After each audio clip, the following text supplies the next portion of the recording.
जय Shri Krishna friends, welcome to Harimukund. आइए आज श्रीमद् भागवत पुराण के दूसरे स्कंद का तीसरा अध्याय शुरू करते हैं।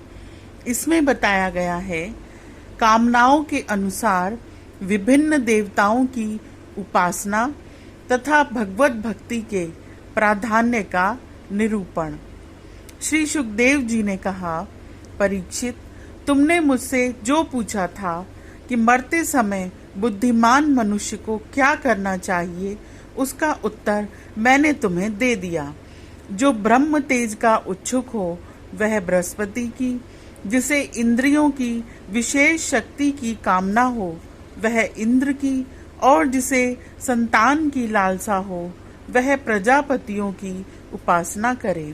जिसे लक्ष्मी चाहिए वह माया देवी की, जिसे तेज चाहिए वह अग्नि की, जिसे धन चाहिए वह वस्तुओं की, और जिस प्रभावशाली पुरुष को वीरता की चाह हो उसे रुद्रों की उपासना करनी चाहिए। जिसे बहुत अन्न प्राप्त करने की इच्छा हो वह अदिति का, जिसे स्वर्ग की कामना हो वह अदिति के पुत्र देवताओं का, जिसे राज्य की अभिलाषा हो वह विश्व देवों का, और जो प्रजा को अपने अनुकूल बनाने की इच्छा रखता हो उसे साध्य देवताओं की आराधना करनी चाहिए।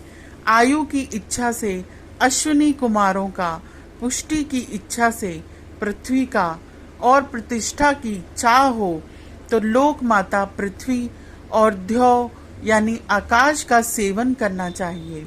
सौंदर्य की चाह से गंधर्वों की पत्नी की प्राप्ति के लिए उर्वशी अप्सरा की, और सबका स्वामी बनने के लिए ब्रह्मा की आराधना करनी चाहिए।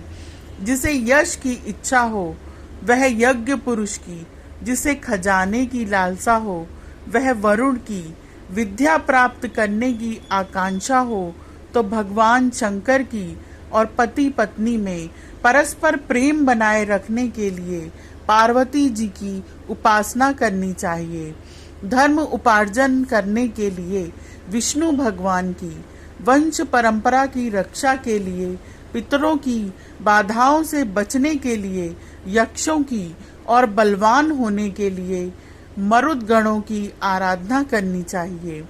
राज्य के लिए मनवंतरों के अधिपति देवों को, भोगों के लिए चंद्रमा को, और निष्कामता प्राप्त करने के लिए परम पुरुष नारायण को भजना चाहिए। और जो बुद्धिमान पुरुष है वह चाहे निष्काम हो, समस्त कामनाओं से युक्त हो अथवा मोक्ष चाहता हो, उसे तो तीव्र भक्ति योग के द्वारा केवल पुरुषोत्तम भगवान की ही आराधना करनी चाहिए। जितने भी उपासक हैं उनका सबसे बड़ा हित इसी में है कि वे भगवान के प्रेमी भक्तों का संग करके भगवान में अविचल प्रेम प्राप्त कर ले।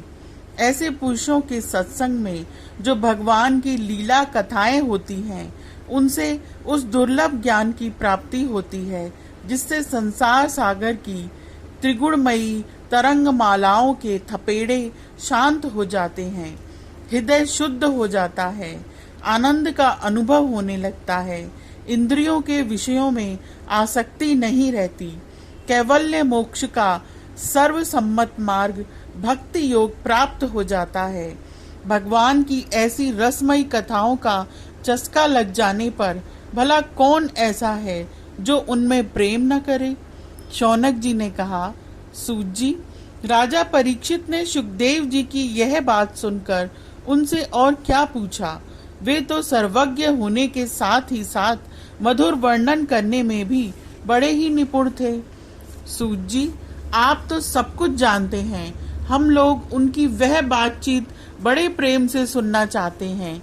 आप कृपा करके अवश्य सुनाइए, क्योंकि संतों की सभा में ऐसी ही बातें होती हैं जिनका पर्यवसान भगवान की रसमयी लीला कथाएं होती हैं।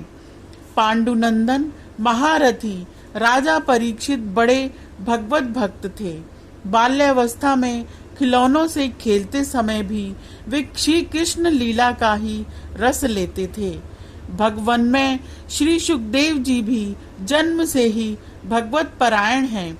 ऐसे संतों के सत्संग में भगवान के मंगलमय गुणों की दिव्य चर्चा अवश्य ही हुई होगी, जिसका समय भगवान श्री कृष्ण के गुणों के गान अथवा श्रवण में व्यतीत हो रहा है, उसके अतिरिक्त सभी मनुष्यों की आयु व्यर्थ जा रही है। ये भगवान सूर्य प्रतिदिन अपने उदय और अस्त से उनकी आयु छीनते जा रहे हैं। क्या वृक्ष नहीं जीते? क्या लोहार की धोकनी सांस नहीं लेती? गांव के अन्य पालतू पशु क्या मनुष्य पशु की ही तरह खाते पीते हैं? जिसके कान में भगवान श्री कृष्ण की लीला कथा कभी नहीं पड़ी, वह नर तो पशु के समान हो गया है।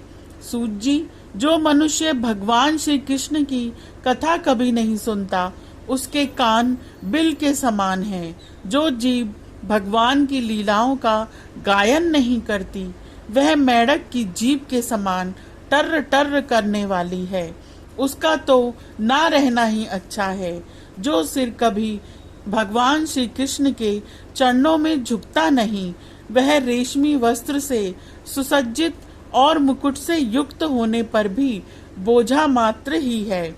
जो हाथ भगवान की सेवा पूजा नहीं करते, वे सोने के कंगन से भूषित होने पर भी मुर्दे के हाथ हैं।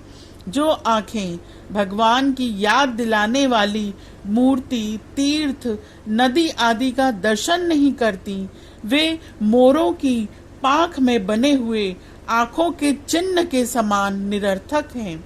मनुष्यों के वे पैर चलने की शक्ति रखने पर भी न चलने वाले पेड़ों जैसे ही हैं, जो भगवान की लीला स्थलियों की यात्रा नहीं करते। जिस मनुष्य ने भगवत प्रेमी संतों के चरणों की धूल कभी सिर पर नहीं चढ़ाई, वह जीता हुआ भी मुर्दा है। जिस मनुष्य ने भगवान के चरणों पर चढ़ी हुई तुलसी की सुगंध लेकर उसकी सराहना नहीं करी, वह श्वास लेता हुआ भी श्वास रहित शव है।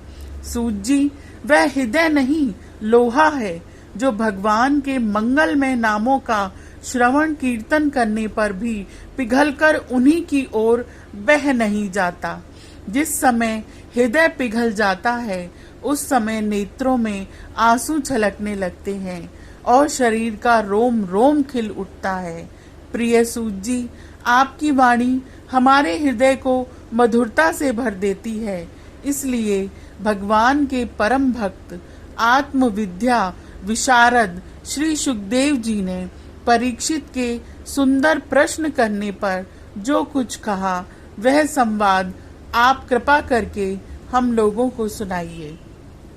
तो यह अध्याय यहीं समाप्त होता है। आज के लिए इतना ही।